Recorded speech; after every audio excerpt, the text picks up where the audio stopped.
अस्सलाम वालेकुम, आप देख रहे हैं प्रोग्राम द रिपोर्टर। मैं हूं मारिया मेमन। इस्लामाबाद में काबिल घुमन और लाहौर में चौधरी गुलाम हुसैन साहब हमारे साथ मौजूद हैं। आज की जो सबसे बड़ी खबर है वो ये है कि हुकूमती इत्तेहादी इस वक्त जो है वो उनसे कुछ शाकी दिखाई देते हैं। कल MQM ने एक धुआंधार प्रेस कॉन्फ्रेंस की। कल बल्दियाती जो इंतखाबात थे उसके दौरान जो पुरतशद्दुद मनाजिर देखे और जो वहाँ पर मौजूद MQM और PTI ने इलेक्शन के पूरे प्रोसेस पे सवालात उठाए। इलेक्शन कमीशन की कैपेबिलिटी के ऊपर MQM ने भी कल सवाल उठा दिए हैं। इसके बाद आज जो बलूचिस्तान में इत्तेहादी थे जो उन्होंने भी बड़ी सख्त तकारीर की हैं और जैसा कि एक्सपेक्टेड था कि ये जो इत्तेहाद है एक गैर फितरी इत्तेहाद है, इसने आगे जाके कहीं ना कहीं डगमगा ही जाना है। तो वो वक्त ज़्यादा नहीं लगा, 2.5-3 महीने बाद ही वो मुकाम आ गया है। ये पूरा मामला शुरू कैसे हुआ? जब कल बल्दियाती इंतखाब के मौके पर MQM को शिकायत हुई। अच्छा, शिकायत ऐसी होती है कि अगर आपके इत्तेहादी हों तो आप फ़ोन उठा के या और तरीक़ेकार से उनको कन्वे कर सकते हैं, लेकिन MQM को कल एक प्रेस कॉन्फ्रेंस करनी पड़ी और ये कोई आम प्रेस कॉन्फ्रेंस नहीं थी, बड़ी गुस्सीली प्रेस कॉन्फ्रेंस थी जिसमें उन्होंने बड़ी सख्त शिकायत की और इत्तेहाद से अलहदा होने का इंदिया भी दिया। वसीम अख्तर साहब ने जो सबसे पहले बात की कि भाई ये जमहूरियत नहीं है, उन्होंने जरदारी साहब को डायरेक्टली एड्रेस करके कहा, क्या कहा सुनिए। धांधली का बाजार गर्म है इस वक्त। मैं हुकूमत सिंध से भी कहूंगा, आपकी हुकूमत पे, आपकी गवर्नेंस पे एक सवालिया निशान आ रहा है। मैं आसिफ जरदारी साहब आपको एड्रेस कर रहा हूं, अगर इस तरह से इलेक्शन कराने हैं, इस तरह से डिलिमिटेशन करानी है तो फिर क्या फायदा जमहूरियत का? ये जमहूरियत नहीं है। साथ साथ याद भी करा दिया मौजूदा हुकूमत को कि हमारे वोटों की जो आसरे पे आप लोग इस वक्त वज़ीर आज़म और वज़ीर आला बने हुए हैं और ये भी आपको याद करा दे कि जब PTI को हमने छोड़ा तो उनकी हुकूमत ख़त्म हो गई और अगर आपको भी छोड़ना पड़ गया तो मुश्किल पड़ जाएगी कि अपनी हुकूमत बरकरार रख सकें। वसीम अख्तर साहब ने ये बात भी कही। हमारे 7 वोट थे, हमने PTI छोड़ी, ऑपोजिशन का साथ दिया, आपने गवर्नमेंट बना ली, प्राइम मिनिस्टर साहब बन गए, CM बन गए, मिनिस्टर्स बन गए, सब मजे से बैठे हैं, मगर जो एग्रीमेंट आपसे हुआ है उसमें कोई पेशरफ्त नहीं हो रही। ये भी साथ साथ उन्होंने कल कहा कि भाई मरकजी हुकूमत इसमें अब इंटरवीन करे। शहबाज शरीफ साहब बतौर वज़ीर आज़म जो हैं वो उसमें इंटरवीन करे। कल ये बात कही, आज दोबारा एक और प्रेस कॉन्फ्रेंस में इस बात को वसीम अख्तर साहब ने दोहराया। उन्होंने कहा जी कि हमारे वोट के साथ खेला जा रहा है। हम्बली रिक्वेस्ट कर रहा हूं पूरे पाकिस्तान की फेडरल गवर्नमेंट से, इदारों से और हुकूमत सिंध से और इलेक्शन कमीशन से, हमारे यहाँ रिजेंटमेंट पाई जा रही है। कराची के वोटर्स, हैदराबाद के वोटर्स परेशान हैं कि हमारे वोट से भी खिलवाड़ किया जा रहा है। अपनी मर्जी की कॉन्स्टिट्यूएंसीज बनाई जा रही हैं, अपनी मर्जी की डिलिमिटेशन की जा रही है। ये एक्सेप्टेबल नहीं है, इसको सीरियस ले लें। ये प्रेस कॉन्फ्रेंसेस क्यों करनी पड़ी MQM को? उनका तो डायरेक्ट हॉटलाइन के ऊपर रब्ता होना चाहिए। आसिफ जरदारी साहब से भी, सिंध के जो वज़ीर आला साहब हैं उनके साथ भी, बिलावल भुट्टो साहब भी बहुत एक्सेसिबल हैं। ये मीडिया के थ्रू बात करने की नौबत क्यों आ रही है? यही नहीं, JUIF के राशिद सुमरो साहब ने भी कुछ ऐसे ही इल्ज़ामात कल हुकूमत के ऊपर लगाए और उन्होंने कहा कि जो वोटर लिस्ट थी उसमें उनका नाम नहीं है। बिलावल पे डायरेक्टली धांधली का इल्ज़ाम लगाया है। ये मेरी पर्ची है और मैं पर्ची लेकर यहाँ आया हूँ। वोट लिस्ट में मेरा नाम नहीं है, पूरी जिंदगी मैंने वोट यहाँ दिया है। ये शफाफियत है इलेक्शन की। मैं अपने घर की यूनियन काउंसिल पर मेरे साथ ये ज्यादती है तो फिर आम वोटर्स के साथ क्या ज्यादती होगी? फिर लानत हो ऐसी डेमोक्रेसी पर। बिलावल भुट्टो जरदारी साहब को कहना चाहता हूँ कि अब आप धांधली के जरिए इलेक्शन जीत सकते हैं, अवाम के जरिए इलेक्शन नहीं जीत सकते।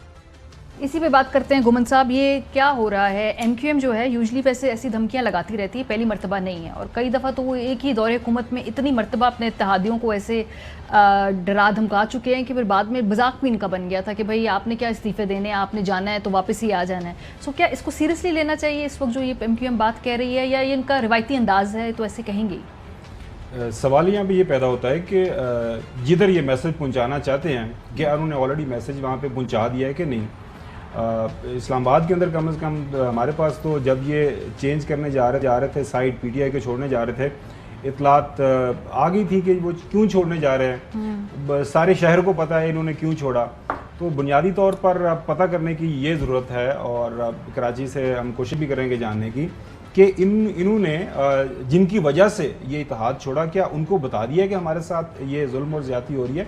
क्योंकि कराची से जितने भी सहाफ़ी जिनसे हमारी बात होती है अखबारात में, जिनकी हम स्टोरीज़ भी पढ़ते हैं, वो तो सारे का सारा वो किस्सा, सारे की सारी स्टोरी वहीं की वहीं है। कराची के हालात पिछले 2.5 महीने के दौरान को बदल गए हैं।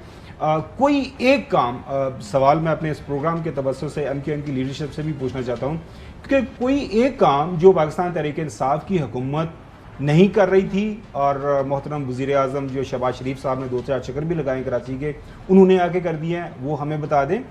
कराची की जो ख़ास तौर पर MQM की लीडरशिप को अब ये मेरे ख्याल में समझने की ज़रूरत है। 2022 है, 2023 में जाने वाले हैं कि हम जो इस वक्त पाकिस्तान का शहरी है ना, वो काफ़ी ज़्यादा बाशऊर हो चुका हुआ है। कराची की पॉलिटिक्स बहुत तब्दील हो चुकी हुई है, तो मेरे ख्याल में उनको इंट्रोस्पेक्शन करने की ज़रूरत है। उनके लिए उनके पास वक्त कम है, मुकाबला काफ़ी सख्त है। बाकी मारिया के अभी आइंदा जो इंतखाबात, वैसे तो इस साल उम्मीद है कि हो जाने हैं, जिस तरह के हालात वाक़यात बनते जा रहे हैं। अगर अपने वक्त के ऊपर भी मौजूदा असम्बलियाँ जो पूरा करती हैं और वक्त के ऊपर इंतखाबात होते हैं, तो 14 महीने बाकी रह गए हैं। तो अब इनके ये जो इस तरह के बहाने, प्रेस कॉन्फ्रेंसेस के जी हमारी बात सुने, नहीं तो हम ये कर देंगे, नहीं तो हम वो कर देंगे, मेरे ख्याल में बहुत सारा पानी जो है पुलों के नीचे से बह चुका हुआ है। अब जो है MQM की लीडरशिप को मेरे ख्याल में तैयारी करनी चाहिए कराची के अवाम का सामना करने के लिए, बजाय ये कि वो तड़ियाँ लगाएं शहबाज शरीफ साहब को, जो बिलावल भुट्टो जरदारी साहब को, या आसिफ अली जरदारी साहब को, या मौलाना फजल रहमान साहब को। लेकिन आपका ये पॉइंट गुमन साहब, ये बिल्कुल ठीक है, क्योंकि चॉइस साहब ये पैगाम आसिफ अली जरदारी साहब को दे रहे हैं MQM वाले, क्योंकि अगर आसिफ अली जरदारी साहब को या पीपल्स पार्टी को बात करनी है तो वो तो फ़ोन पे की जा सकती है। क्या ये फ़ोन उठ नहीं रहे, इनके की बात कोई सुन नहीं रहा, इस वजह से इनको मीडिया पे आके बात करनी पड़ी है? क्योंकि जब तमाम बैकडोर राब्ते बंद होते तब हम ऐसी गुस्सीली प्रेस कॉन्फ्रेंसेस देखते हैं। नहीं, आपके सामने ही है कि जब अली जैदी ने वो सारे नुकात जो इन्होंने ऐलान किया, MQM ने PTI के इत्तेहाद को ख़त्म करते हुए, और वहाँ सारी रात मुज़ाकरात करते रहे, और वो उसमें जो नुक्ता उन्होंने कहा कोई एक नुक्ता बता दें, जैसे अभी खाबर घुमन भी कह रहे थे कि जिस पर आपने अमल करवाया हो। तो अब बात ये हो रही है कि वहाँ तो हालात ही और हैं, क्योंकि अभी अगर आप इजाज़त दें तो मैं थोड़ी सी आपसे शेयर करूँ। जी बताएं। कि पहली बात, ये शहबाज शरीफ और मुस्लिम लीग नून और इवन नवाज शरीफ और मरियम और ये सारे लोग जो है इंतहाई बददिल और मायूस और परेशान हैं, और वो कहते हैं कि हमने ये की खटिया मैं तेरी हीर बन के। तो वो ये नहीं कि हमने ये पंगा क्या लिया है कि कोई दिन नहीं जाता 8-10 नजायज़ डिमांड्स होती हैं, फजल रहमान की, आसिफ अली जरदारी की, MQM की, दूसरे की, तीसरे की। तो सारा वक्त हमारा इन्हीं चक्रों में गुजर जाता है।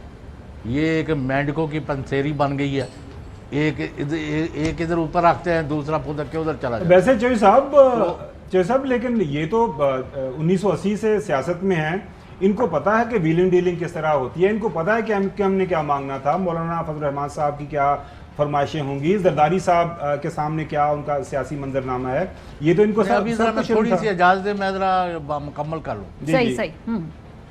अच्छा, उसके बाद जो बड़ी सामने चीज़ आई है, वो कहते हैं जी आसिफ अली जरदारी साहब ने कहा है, 2 टोक अंदाज में कहा है कि मुझे मसल्ह अफवाज, इस्टेब्लिशमेंट, मौजूदा हुकूमत और PDM ये इजाज़त दे दें, और मैं डॉक्टर आरिफ अलवी को सदर मुमलिक के उहदे से इम्पीचमेंट के ज़रिए, मुआखज़े की तहरीक के ज़रिए, यानी मैं उनको अलहदा करता हूँ, और मुझे ना कोई वोट तोड़ के दे, ना मुझे कोई सपोर्ट करे, मैं ये सारा खुद करूँगा, सिर्फ मेरे पीछे खड़े हो जाएं, और मैंने सदर बनना है, और अगले इलेक्शन से पहले मैं सदर मुमलिकत के ओहदे पर बैठना चाहता हूँ, और मैं ख़ुद ही वोटों का बंदोबस्त करूँगा। ये उनका मौक़िफ़ है। और उसके बाद तीसरी बात यह है कि ये सारे कहते हैं कि अक्टूबर नवंबर से पहले किसी तरह इलेक्शन ना कराए जाएं, दिसंबर, जनवरी, फरवरी, मार्च में किसी वक्त इलेक्शन जो है वो, अगर PTI भी इस पर मानती है तो हम उसके ऊपर एग्री करते हैं, लेकिन 29 नवंबर तो पहले नहीं होने चाहिए। ये तीसरी बात है। और चौथी ये है कि उनको ये पता चल गया है, ये जो खैफ हैं कि अगले इलेक्शन जो हैं वो लार्जली पीटीआई को हराना इनके लिए तकरीबन नामुमकिन है। इसलिए वो बार बार कह रहे हैं वो नवंबर को गुजरने दो और पब्लिकली भी कह रहे हैं। तो एक तो ये बड़ी पिक्चर है जो मैंने कहा कि इनके अंदरूनी ज़राए से सामने आई है। अब थोड़ा आपसे शेयर करूँ, अर्ज कर लें इसके ऊपर सर। देखें, करें। एक तो जो समझने वाली बात यह है कि दोनों हाउसेज में 2/3 मेजॉरिटी चाहिए मौजूदा सदर को इम्पीच करने के लिए, जो कि मौजूदा जो इस वक्त पार्लियामान मौजूद है it is next to the impossible, मुमकिन नहीं हो सकता किसी भी तरीके से सेनेट और नेशनल असम्बली के अंदर। तो जरदारी साहब ये अपने ख्वाहिशों के घोड़े अब पता नहीं किस बुनियाद के ऊपर दौड़ाना चाह रहे हैं। हाँ, अल्लाह ना करे कि अलवी साहब कुछ और वो हो जाए तो वो खुद रिज़ाइन कर जाएं, कोई और वजह बन जाए। Otherwise impeachment through the parliament वो तो मेरे ख्याल में किसी भी तरह से मुमकिन नहीं है। अब दूसरी बात जो मैंने आपसे जो सब सवाल किया, क्या जब शहबाज शरीफ साहब ने हुकूमत संभाली थी उनके सामने ऑब्जेक्टिव क्या था? मेरे ख्याल में उन्होंने अपना ऑब्जेक्टिव जो है वो हासिल करने की तरफ बिल्कुल गामजन है। वो नैब का असल मसला था, वो जो केसेस थे वो आहिस्ता आहिस्ता उस तरफ जा रहे हैं। बाकी ना उनकी मईशत तरजीह थी, ना उनके इत्तेहादियों के कंसर्न्स या उनकी जो ख्वाहिशात को पूरा करना तरजीह थी। जो तरजीह थी उसके ऊपर पूरी तरह वो अमल पैरा है। अब देखें सुप्रीम कोर्ट के अंदर इमरान खान साहब ने वो चैलेंज कर दिया, वो केस किस तरफ जाता है? जी जय साहब। नहीं, उनका वो तो था, वो तो हासिल हो गया है ना। अब बार बार रोज एक ही से ना काम करना कि हमने केस ख़त्म कराने तो वो तो हो गए हैं, नैब ख़त्म करना है वो तो हो गया है जी। हुकूमत में आके वज़ीर आज़म का सख्ती लगवानी थी वो लग गई, वज़ीर आला की लग गई, और ना ये इत्तेहादी और ना ही नून वो पंजाब से भी मुतमिन नहीं है। मैंने कहा मैं आज सारी इन्फॉर्मेशन इनकी गैदर करके आपसे बात कर रहा हूँ। अगला भी हमने ज़िमनी इलेक्शन भी डिस्कस करना है। हाँ अभी बुतानी साहब ने एक बयान दिया जी मैं अगर वो चला दूं कि उसमें उन्होंने क्या कहा, पहले हम सुनवा दें अपने देखने वालों को। क्यों ये जो बलोचिस्तान के इत्तेहादी हैं, जाहिर सी बात है जो वोट इतने कम वोटों की अक्सरियत पे खड़ी हुई हुकूमत है वो तो एक एक वोट बड़ा कीमती है। आज असलम बुतानी साहब ने कहा जी कि पिछली हुकूमत में वो ज़्यादा खुश थे, तहरीक इंसाफ ने फंड्स भी दिए थे, यहाँ पे ना हुकूमत के कोई लोग आते हैं पार्लियामेंट में, ना यहाँ पे कुछ हमारे काम हो रहे हैं। सो वहाँ से भी ये आवाज़ उठी है, ये ज़रा सुनिए। आज मैं एक एहतजाज रिकॉर्ड कराता हूं। हम सर पीटीआई के साथ थे इत्तेहादी, किसी वजह से किसी की मोहब्बत में किसी के प्यार में हम इस तरफ आ गए। सर जब पीटीआई के साथ थे हमें अरबों रुपए मिले, और न सिर्फ मिले बल्कि 100% एलोकेशन थी जो आखिरी साल एहसन इकबाल ने काट दी। हम खुदा की कसम सर वहाँ खुश थे। ये जरदारी साहब की मोहब्बत में आ गए। ख्वाजा साहब आप सुने और शहबाज शरीफ तक ये बात पहुँचाएं। 2 वोटों पे हुकूमत है, इतनी मगरूरी अगर 10 वोटों पे होती तो आप तो किसी को खंगालते नहीं। मैं सर पीटीआई में इज्जत नहीं थी, फंड्स बहुत ज्यादा थे। अच्छा, खालिद मगजी साहब ने भी कुछ मोर और लेस ऐसी बात कि ऐसे इज्जत हो गई है और अब मरासी रिश्ता लैंड गया थी। चौई साहब ये अभी सुन लेना, आगे भी खाली इन्हीं के तहफ़्फ़ुज़ात नहीं है ना। ये खालिद मक्सी साहब ने भी कहा ना, उन्होंने कहा कि हम छोटी मोटी वजारत मांगते तो कहते पोर्टफोलियो के बगैर नहीं मिलेगी, तो ये फंड्स और वजारतें इसी का खेल था ना सारा। जरा मक्सी साहब ने क्या कहा है, जरा सुनिए। शिकायत हमारी पार्टी की भी है जी, एक मिनिस्ट्री पे बस चुप करके बैठ गए हैं, कमेटी मांग रहे हैं, बाकी जगहों का फैसला करके बैठ जाते हैं, हमें ऑन बोर्ड ही नहीं लेते। अगर छोटी मोटी मिनिस्ट्री मांगते हैं तो कहते हैं जी विदाउट पोर्टफोलियो। अब वो झाड़ू तो नहीं लगाना, विदाउट पोर्टफोलियो क्या करना है। तो ये सारी शिकायतें हैं जी, इनको जरा मेहरबानी करके ठीक कर लें तो बेहतर है, वरना चुप करके बैठे हैं। चुप करके बैठे हैं क्योंकि अभी भी हुकूमत छोड़ी है दोबारा, तो उस वक्त ये भी बेचारे फंस गए हैं सारे। शाहिद रिंद साहब हमारे साथ मौजूद हैं, स्पेशल कॉरेस्पॉन्डेंट। बहुत शुक्रिया शाहिद साहब ज्वाइन करने के लिए। ये क्या हो रहा है? कल एमक्यूएम ने तो जो तहफ़्फ़ुज़ात किए उसके पीछे तो मसला था कि जी वो जो बल्दियाती इंतखाब थे उधर उनके जेन्युइन कंसर्न्स भी थे। ये भूतानी साहब और खालिद मक्सी साहब ये क्यों आज पार्लियामेंट के अंदर फट पड़े? जी देखें, एमक्यूएम जब कल सामने आई है पीपल्स पार्टी के खिलाफ, तो पीपल्स पार्टी ये समझती है कि पीएमएलएन को जो रोल प्ले करना चाहिए था वो उन्होंने नहीं किया और एमक्यूएम को मनाने में उनकी मदद नहीं कर रहे। तो पीपल्स पार्टी के पास जो कार्ड थे वो खालिद मक्सी और असलम बूतानी के थे, जो आज जरदारी साहब ने असेंबली में शो किए हैं। गो के तहफ़्फ़ुज़ात असलम बूतानी साहब और खालिद मक्सी के थे काफी दिनों से बजट को लेकर और वजारतों को लेकर, लेकिन जब उन्हें ग्रीन सिग्नल मिला है पाकिस्तान पीपल्स पार्टी की तरफ से, दो बातें बहुत अहम है जो असेंबली फ्लोर पर कही गई हैं। असलम बूतानी ने एक जुमला कहा कि हमने किसी की मोहब्बत में इस हुकूमत को ज्वाइन किया था, वो किसी के कौन है ये सबको पता है। खालिद मक्सी साहब ने वाज़े लफ्जों में कहा कि जी हम छोड़कर आए थे, कोई वजूहात थी। तो ये सारी चीजें जो है वो लिंक्ड करती हैं जरदारी साहब को और उनकी डॉक्ट्राइन को। उन्होंने PMLN को ये इशारा दिया है कि जी अगर आप हमें एमक्यूएम को के साथ बैठने में मदद नहीं करते, एमक्यूएम से हमारे मसाइल के हल में मदद नहीं करते, तो हम इसमें आपकी मदद नहीं करेंगे।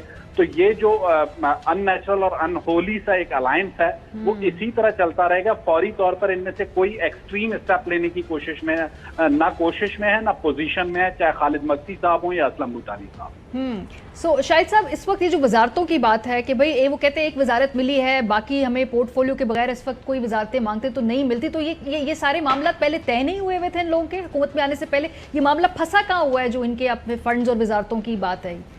देखिए, मामला जो तय हुए हैं वो तो एमक्यूएम के साथ तहरीरी मुआहदे हो चुके हैं, उन पर अमल दरामद नहीं हो रहा। और दूसरी बात ये, इस वक्त प्रेशर इसलिए बढ़ाया जा रहा है कि अगले 24 से 48 घंटों में बजट मंजूर होना है, और बजट की मंजूरी एक ऐसा मरहला होता है जहां पर जो MNAs होते हैं, जो पार्टीज होती हैं, उनके पास पॉलिटिकल बार्गेनिंग का और ब्लैकमेलिंग का पूरा स्पेस होता है। और ये हुकूमत वैसे ही दो वोटों पे खड़ी है। असलम बूतानी साहब या शाहजहान बुख्ती एक नाराज हो जाते हैं या BAP के 4 लोग नाराज हो जाते हैं, MKM और भी नाराज है, तो फिर बजट मंजूर नहीं हो सकेगा। और अगर बजट मंजूर नहीं होता तो उसके जो कॉन्सिक्वेंसेज हैं वो आगे जाते हैं। जी, ये टाइमिंग बड़ी इंपॉर्टेंट है बजट मंजूरी से पहले वाली। बहुत शुक्रिया शायद हमें ज्वाइन करने के लिए। जी। वो रेन साहब थोड़ा सा ओवर रीड कर रहे हैं। अच्छा। असेंबली के अंदर पाकिस्तान तहरीक इंसाफ मौजूद नहीं है, those present in the house उनकी मेजोरिटी से बजट पास हो जाएगा। इस बजट को चैलेंज करने वाला मौजूदा नेशनल असेंबली के अंदर कोई बंदा नहीं है। नहीं तो MKM और जो बाप वाले जो लोग बात कर रहे हैं वो कह रहे हैं कि जी इसी बजट पास करने से पहले वो मैक्सिमम अपने बेनिफिट्स हासिल करेंगे ना कि नहीं करेंगे? के अंदर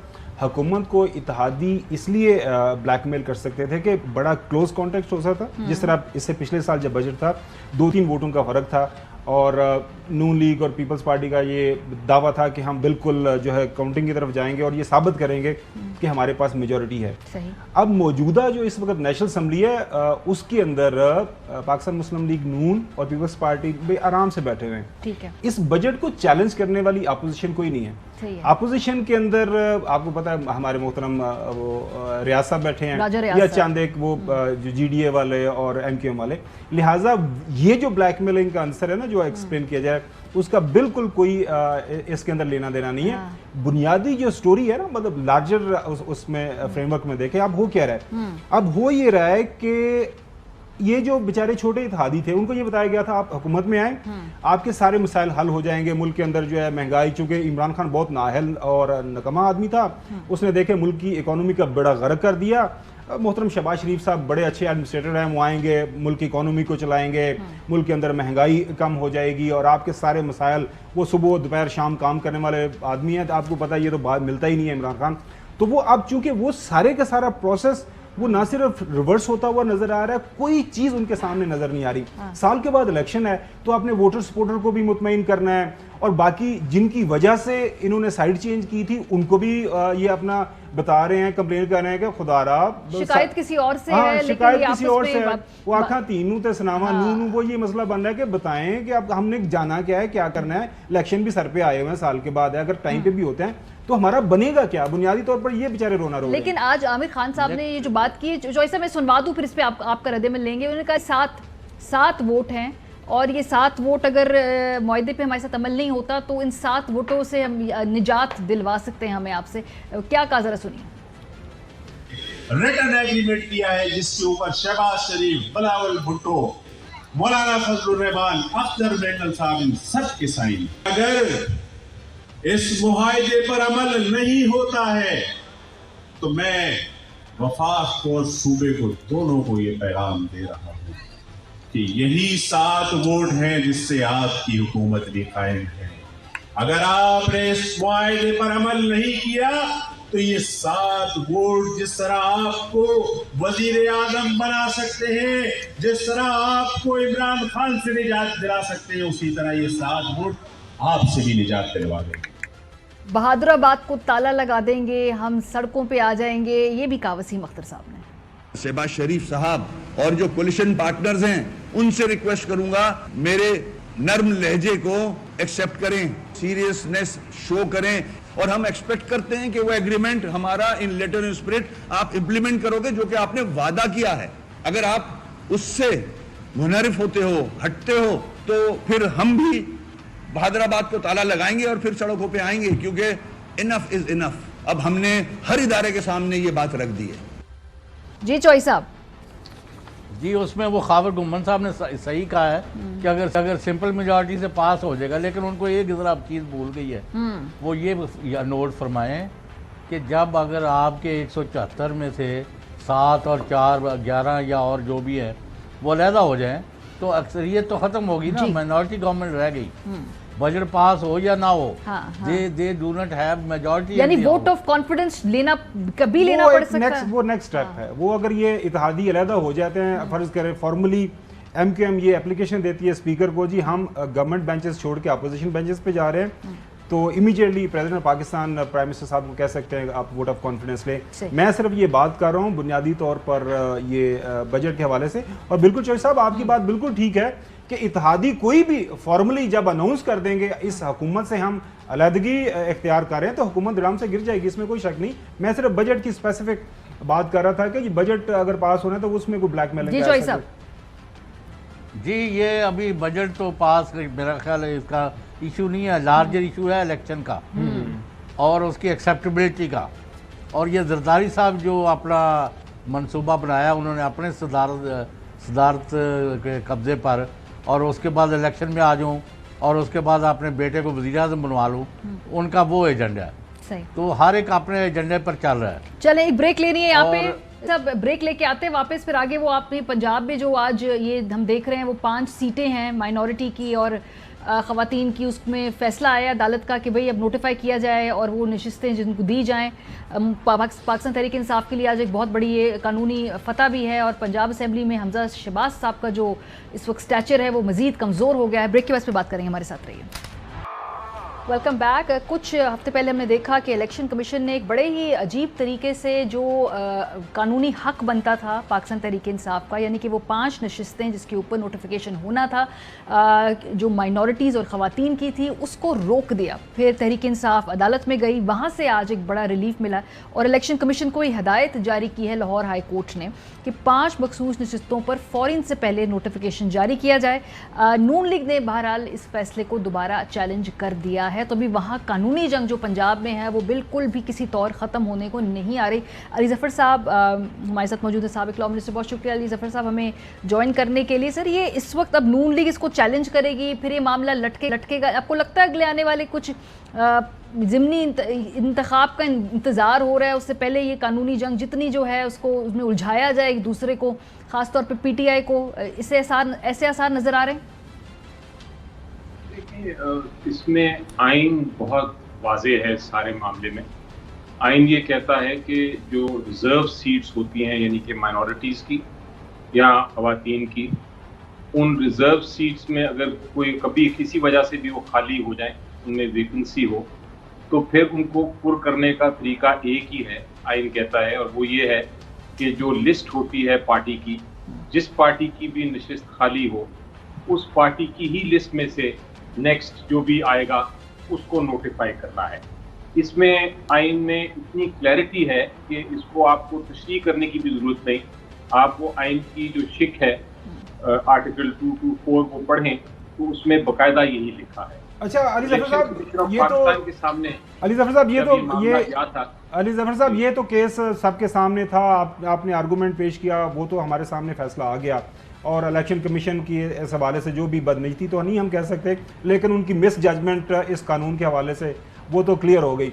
आप लोग ये जानना चाहते हैं कि पंजाब असम्बली जो मौजूदा इस वक्त मौजूद है, वहाँ पे चीफ मिनिस्टर हैं, तो अगर आपने चैलेंज करना है मोहतरम हमजा शहबाज, वो कि इस वक्त वो कहते हैं कि मैं मेजॉरिटी के अंदर हूँ, तो उनकी हुकूमत का खात्मा किस शक्ल में है? ज़िमनी इंतखाबात का इंतज़ार न करना पड़ेगा या उससे पहले भी मुमकिन हो सकता है?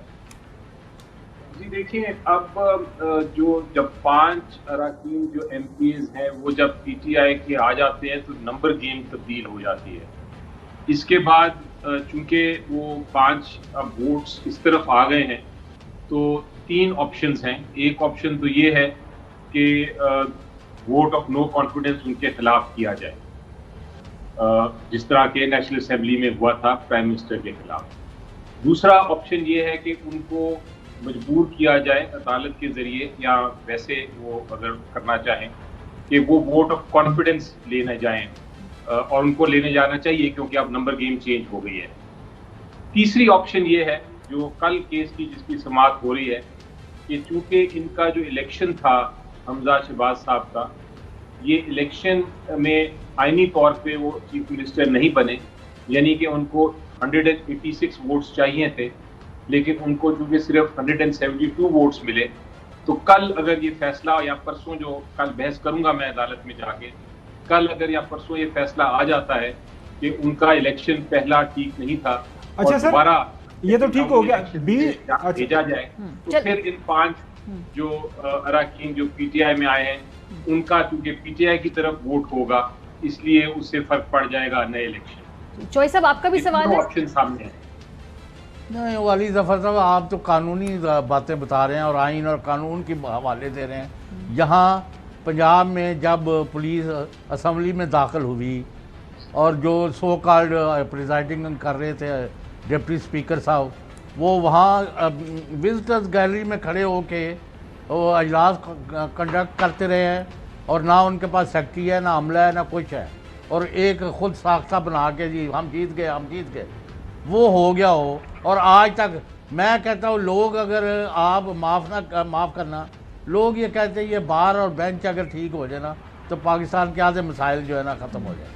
अब कितनी देर हो गई है यहाँ जो ढकोसला चलाया जा रहा है, एक डिफेक्टो पुलिस और इंतज़ामिया के ज़ोर पर आपने एक गवर्नमेंट लोगों पर मुसल्लत की हुई है, वो लोगों की खाल उतार रही है, वो सियासी मुखालफों के घरों पर दीवारें फलांग रहे हैं, वो लोगों को कत्ल कर रहे हैं, वो वहाँ रावी के ऊपर से उनको बंदों को रावी में फेंक के उनको कत्ल कर रहे हैं। Nobody is bothered.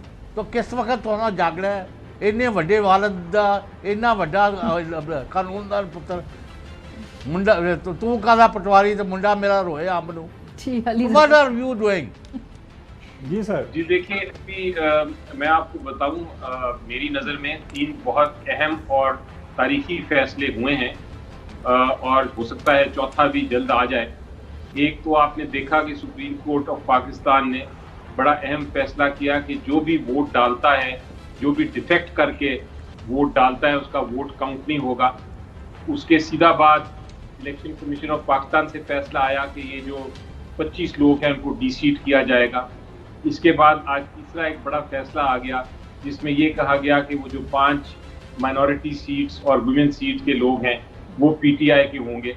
और अगर अब कल चौथा फैसला ये आ जाए कि जो हमजा शहबाज शरीफ हैं वो कॉन्स्टिट्यूशनली आइनी तौर पे इलेक्ट नहीं हुए और उनका री इलेक्शन बना दिया जाए, तो अदालतें जो हैं वो तो अपना पूरा किरदार अदा कर रही हैं। अच्छा अली जफर साहब, ये एक क्लैरिटी दे दीजिएगा कि 20 लोगों की गैर मौजूदगी में हाउस इनकम्प्लीट कंसिडर किया जाता है, तो क्या ये ज़मीनी इंतखाबात से पहले ये वोट ऑफ नो कॉन्फिडेंस वाला ऑप्शन आपने जिक्र किया, या उनके खिलाफ जो उनको एतमाद का वोट लेने के लिए कहा जाए, तो मौजूदा हाउस में से फिर कितने वोट लेने पड़ेंगे? क्योंकि 186 तो चाहिए आपको चीफ मिनिस्टर बनने के लिए। जी 186 चाहिए आपको, बिल्कुल, लेकिन आइन ये कहता है कि अगर आपको 186 पहले राउंड में ना मिले तो फिर दूसरे राउंड में जो भी प्रेजेंट एंड वोटिंग है, यानी कि जितने भी लोग हाजिर हैं और वोट कर रहे हैं, उनकी मेजॉरिटी चाहिए आपको, उनकी अक्सरियत चाहिए। तो ये एक 2 राउंड्स का एक सिस्टम है हमारे आइन में। पहले राउंड में अगर 186 नहीं भी आपके पास होते तो दूसरे राउंड में फिर आप इलेक्शन जा सकते हैं। और जिस तरह मैंने कहा कि चूंकि 5 लोग अब इस तरफ आ गए हैं, तो ये अब बहुत अहम इलेक्शन होगा। 20 अरकान का फैसला किस तरफ होता है वो तो पीटीआई सोच क्या रही है सर? आपकी पार्टी पीटीआई क्या सोच रही है इस हवाले से? कोई लाया अमल तय किया आप लोगों ने? जी बिल्कुल, आज ही ये फैसला हुआ है और उसके ऊपर डिस्कशन भी हुई थी, मेरी इमरान खान साहब से भी हुई थी। और अब हमारा नेक्स्ट स्टेप है, जिसका मैंने आपको कहा, कल सुबह जो बहस होनी है दूसरे बड़े अहम केस की, जिसमें इलेक्शन चैलेंज किया गया है हमजा शहबाज आपका, जब वो इलेक्शन का फैसला हो जाएगा तो मेरा ख्याल है खुद ही ये हुकूमत जो पंजाब में है, मुझे तो नजर आता है ये फिर नहीं रह सकेगी। सो अली जफर साहब, ये फैसला आपको क्या जल्द आता हुआ दिखाई दे रहा है? वेट ए मिनट, जी चौधरी साहब, मुझे अली जफर साहब ये बता दें कि दुनिया में कोई एक मुल्क है जिधर 2 असम्बलियां काम कर रही हो एक ही सूबे में? इसीलिए तो हम आप बिल्कुल दुरुस्त इशारा आपका मुझे समझ आ गई है किस तरफ इशारा कर रहे हैं आप। इसीलिए हम कह रहे हैं कि अदालतें चूंकि जल्द फैसले कर रही हैं इस मामले पे, वो भी देख रही हैं कि एक सबसे बड़ा सूबा है पंजाब है हमारा पाकिस्तान का, उधर एक अजीब कंफ्यूजन है और जो असेंबली है वो तकरीबन काम नहीं कर रही। एक गैर कानूनी काबीना बैठी है, एक चीफ मिनिस्टर बैठे हैं जो कि इलेक्टेड नहीं है आईनी तौर पे। सही। तो ये सारे मामला देखते हुए मेरा ख्याल है कल परसों जो दूसरा फैसला करने जा रही है जिसमें 5 रुकनी बेंच। अली जफर साहब, ये जल्द फैसला आ रहा है आप समझ रहे हैं इस वीक के अंदर अंदर ये फैसला आ सकता है, ये एक्सपेक्ट कर रहे हैं आप? जी मैं बिल्कुल एक्सपेक्ट कर रहा हूँ क्योंकि बहस पॉइंट बड़ा छोटा सा है, आपको मैं समझा देता हूँ अगर आप चाहती हैं। जी पॉइंट बड़ा सिंपल सा है कि आइन कहता है कि एक चीफ मिनिस्टर को इलेक्ट होने के लिए 186 वोट्स चाहिए। ठीक है। जो हमजा शहबाज साहब को वोट्स मिले वो 197 थे, लेकिन सुप्रीम कोर्ट ऑफ पाकिस्तान ने कहा कि उसमें से जो 25 वोट हैं जो कि डिफेक्टर्स के थे उनको काउंट नहीं किया जाएगा। सही। तो जब आप 197 में से 25 वोट निकाल दें तो सिर्फ 172 वोट्स रह जाते हैं। अगर ये 172 वोट्स पे आइन कहता है कि आपका चीफ मिनिस्टर इलेक्ट नहीं हो सकता। सही। ये सिंपल सा केस है, सिंपल सा अर्थमेटिक का मामला है। बहुत शुक्रिया अली जफर साहब, ये बड़ा सिंपल अर्थमेटिक मेरे ख्याल है आपने हमें जिस तरह एक्सप्लेन है काफ़ी लोगों को ये इसका कानूनी नुक्ता समझ में आ गया होगा। ब्रेक पे जाएंगे, जब वापस आएंगे तो फिर हमारा कंक्लूडिंग नोट होगा। एक नया जो मीडिया सेल है उसको एक्टिव कर दिया गया है दोबारा से। 2013 से लेके 2018 के दरमियान भी वो एक्टिव था, उस पर किस किस्म की जो है उससे काम लिए जाते थे। ब्रेक के बाद पे बात करेंगे, हमारे साथ रहिए। Welcome back. आज ये जो खबर ब्रेक की है यार वाई ने, मरीम नवाज साहिबा जो मीडिया सेल है वो फिर से मुतहर्रिक हो गया है और रियासती मशीनरी की मदद से आपने देखा था कि पिछली मरतबा 2013 से लेके 2017-18 के दरमियान ये कितना मुतहर्रिक सेल था, ये कहाँ से फ़ंड होता है, इसके मकासद क्या हैं, बहुत सारे सवालात हैं, लेकिन इसी पे हम आखिरी प्रोग्राम के सिलसिले में बात करेंगे। सो गुमन साहब, ये जो मीडिया सेल मुतहर्रिक हुआ है इसको मरीम साहिबा खुद देखेंगी। वैसे वो मीडिया कैंपेन मैनेज करने की उनको शौक़ भी है और समहाउ वैसे अगर PMLN में से हम देखें तो कुछ हद तक वो कामयाब भी हैं PMLN का नैरेटिव जो है उसको पुश करने में। जैसे कोइंसिडेंट 2015 के अंदर मैंने स्टोरी ब्रेक की थी, उस वक्त मैं डॉन अखबार के अंदर काम करता था और सडनली एक प्राइम मिनिस्टर ऑफिस की तरफ से समरी मूव की गई, उसके लिए कोई 40 मिलियन का फंड रखा गया, उसमें कोई 35-40 बंदे भर्ती किए गए। तो अब इतलात ये आ रही हैं कि वो जो स्ट्रेटेजिक मीडिया सेल था उसी कॉन्सेप्ट के ऊपर जो है ना दोबारा से उसको बहाल किया जाए, उसमें लोगों को हायर किया जाए, प्राइवेट जो सेक्टर से कंसल्टेंट भी हायर किए जाएँ। बुनियादी तौर पर जो नैरेटिव बिल्ड करने की कोशिश की जा रही है वो ये कि मीडिया से चूँकि बैकलैश आ रहा है, हुकूमत परफॉर्म नहीं कर पा रही, महंगाई, ऊपर से जो उन्होंने काम करने थे वो नहीं हो पा रहे, मुश्किल हुआ एग्जैक्टली। और इमरान खान साहब का ग्राफ जो है ऊपर की तरफ जा रहा है, तो इमरान खान को काउंटर किस तरह करना है? तो वहाँ पे कुछ जो बहुत ज़्यादा अक्लमंद लोग हैं वो उनका ये ख्याल है कि इमरान खान का को जो रियासत मुखालफ के तौर पर जो एक बयानिया बना हुआ है कि जी वो फ़ौज के साथ उस वक्त लड़ाई लड़ रहे हैं, वो फ़ौज को पसंद नहीं करके रियासत मुखालफ बयानिया जो PTI जो इमरान खान को इस तरह पेश किया जाए कि इस वक्त वो उनकी लड़ाई हमारे साथ नहीं है, फ़ौज के साथ है। तो उसके ऊपर आपको वीलॉग्स मिलेंगे, कॉलम्स मिलेंगे, लोगों को अंडर हैंड जो है बेनिफिट भी किया जाएगा। तो उन्हीं लाइंस पे ये काम करने का प्लान हो रहा है। सो ये बेसिकली ये प्राइम मिनिस्टर हाउस से जैसे पिछली दफ़ा चलता था ये कुछ उसी वैसे तरह हमारे ये हमेशा जो है ना नून लीग को ये बिल्कुल दाद देनी चाहिए। 2013 से लेकर 2018 तक 8 से 10 करीब हमारी सहाफ़त के बड़े सितारे इन्होंने रोपन किए थे, उनको मुख्तलिफ पोजीशंस दी थी। अभी पहली जो है एंट्री वहाँ पे फाज साहब की हो चुकी हुई है, बड़ा अफसोस हुआ था हम सबको, एक बड़े जेन्युइन जर्नलिस्ट थे वो, अब वहाँ पे स्ट्रेटेजिक मीडिया जो है अगर वो वापस आते हैं सहाफत में तो प्रॉब्लमेटिक है, नहीं है वो सियासत में जाना चाहते हैं, लेकिन हमारे फिर वो वहाँ से जाके वापस भी आ जाते हैं, आपको पता ही है। तो बुनियादी तौर पर जो है इस तरह की जो स्ट्रेटेजिक कम्युनिकेशन के हवाले से काम शुरू हो गया है, तो इसका हम फॉलो भी करेंगे और बताएंगे कौन कौन। चौधरी साहब का भी कंक्लूडिंग नोट ले लें जी। चौधरी साहब, नहीं ये बात जो भी है ये तो बड़ी खौफनाक है। अभी दूसरी तरफ देख लें कि ये मुल्क में दिवालिया होने वाला था, है हम बचा रहे हैं, हम ये कर रहे हैं, और 70 अरब रुपया MNAs के डिस्पोजल पर रख दिया उनकी तरक्याती स्कीमों के, ताकि वो आधे आधे खुद खा ले, आधे ठेकेदार। 91 अरब सर, शर्म आनी चाहिए। और अब ये सैल तो वैसे खाबर घुमन साहब से मारिया साहब ये दस दो, वो जरा वो लाइक फाइक खातून ने बनाया सी सैल तो उन्हें काम किया थी, उस तो बाद गवर्नमेंट बच गई थी। सर सवाल तो यही है ना कि उस वक्त तो चलें सर, वक्त खत्म हो गया, सवालात तो बहुत सारे हैं, कल हम कोशिश करेंगे और बाकी सवालात को एड्रेस करें। अपना ख्याल रखिएगा, खुदा हाफिज। अहम तरीन खबरें अब एक क्लिक की दूरी पर, आपके पसंदीदा टॉक शोज हों या अहम मुल्की या गैर मुल्की शख्सियात की न्यूज कॉन्फ्रेंसेस, हर लम्हा बाखबर रहने के लिए सब्सक्राइब करें हमारा YouTube चैनल।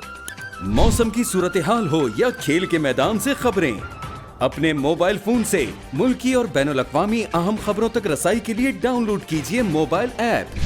बावसूख ज़राए से मुसद्दिका खबरों, तज्ज़ियों और तबसरों से मुस्तफ़ीद होने के लिए विजिट कीजिए पाकिस्तान की सबसे बड़ी न्यूज वेबसाइट www.arynews.tv। इन सब के अलावा पाकिस्तान का सबसे बड़ा फेसबुक पेज हो, सबसे बड़ा न्यूज इंस्टाग्राम अकाउंट या फिर ट्विटर, ARY न्यूज पहुंचा रहा है खबरें सबसे पहले आप तक, ताकि आप रहें हर लम्हा बाखबर।